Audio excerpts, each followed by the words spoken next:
ആരാണ് ആ മനുഷ്യൻ? ലിമൻ തറക്കൽ മിറാ, കുടുംബങ്ങളിൽ തർക്കവിതർക്കങ്ങളിൽ നിന്ന് വിട്ടു നിൽക്കുന്ന മനുഷ്യനാണ്. തർക്കത്തിനില്ലാത്ത മനുഷ്യനാണ്.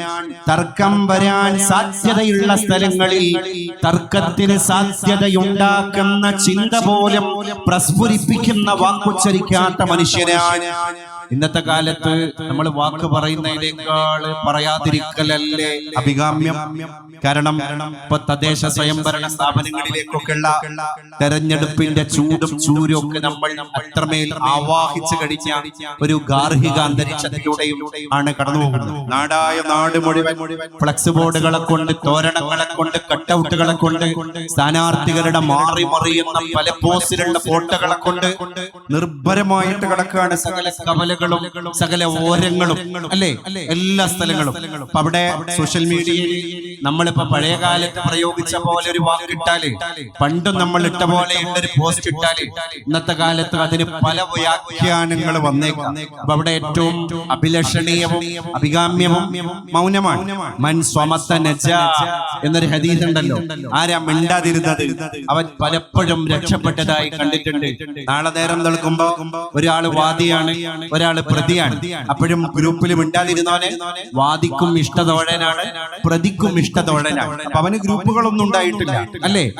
ലിമൻ തറക്കൽ മിറാ, സ്വർഗത്തിന്റെ മധ്യഭാഗത്ത് ഒരു കൊട്ടാരം പണിത് കൊടുക്കാൻ ഞാൻ ജാമ്യം നിൽക്കുന്നതാണ്. ആർക്കാണ് നബിയെ അങ്ങ് ജാമ്യം നിൽക്കുക എന്ന് ചോദിച്ചപ്പോ അല്ലാഹുവിന്റെ റസൂൽ മറുപടി പറയാണ്, ലിമൻ തറക്കൽ മിറാ, തർക്കവിതർക്കങ്ങളിൽ നിന്ന് വിട്ടു നിന്ന മനുഷ്യനാണ്. അവന് ഭയങ്കര ഇൻട്രസ്റ്റ് ഉണ്ട് ആ തർക്കത്തിലൊന്ന് ലൈക്ക് കൊണ്ടോ ഡിസ്ലൈക്ക് കൊണ്ടോ ഇൻവോൾവ് ആകാനേ അവന് ഭയങ്കര ആഗ്രഹമുണ്ട്. അവന്റെ മനസ്സിങ്ങനെ തുടികൊട്ടിട്ട്, കാരണം ഞാനും ഈ നാട്ടിൽ അഭിപ്രായം പറയുന്ന അന്തസ്സുള്ള ഒരു മനുഷ്യനെ തന്നെയാണ് എന്നൊക്കെ അവന്റെ ആത്മബോധം അവനോട് ഇങ്ങനെ മന്ത്രിക്കേണ്ടി. അപ്പോഴും അവൻ ഈ ഹദീസ് ആലോചിച്ചു, തർക്കങ്ങളിൽ നിന്ന് വിട്ടു നിൽക്കുന്നവനെ അള്ളാഹുവിന്റെ ഹബീബ് സ്വർഗത്തിന്റെ മധ്യഭാഗത്ത് ഒരു കൊട്ടാരം നിർമ്മിച്ചു കൊടുക്കാൻ ജാമ്യക്കാരനാകുമത്രേ. എന്താ അത്രയും വലിയൊരു ഓഫർ ഒരു മനുഷ്യന് സ്വർഗത്തിൽ നാളെ അല്ലാഹുവിന്റെ ഹബീബ് കൊടുക്കണമെങ്കിൽ അതിൽ നിന്ന് വിട്ടു നിൽക്കൽ അത്രയും ശ്രമകരമായ ഒരു കാലം നമ്മളെ മുമ്പിൽ വരും. അത് താൻ ഈ കാലം ഒരു തർക്കമില്ല. അള്ളാഹുവിന്റെ റസൂൽ ഒന്നും കൂടി കടന്നു പറയാണേ,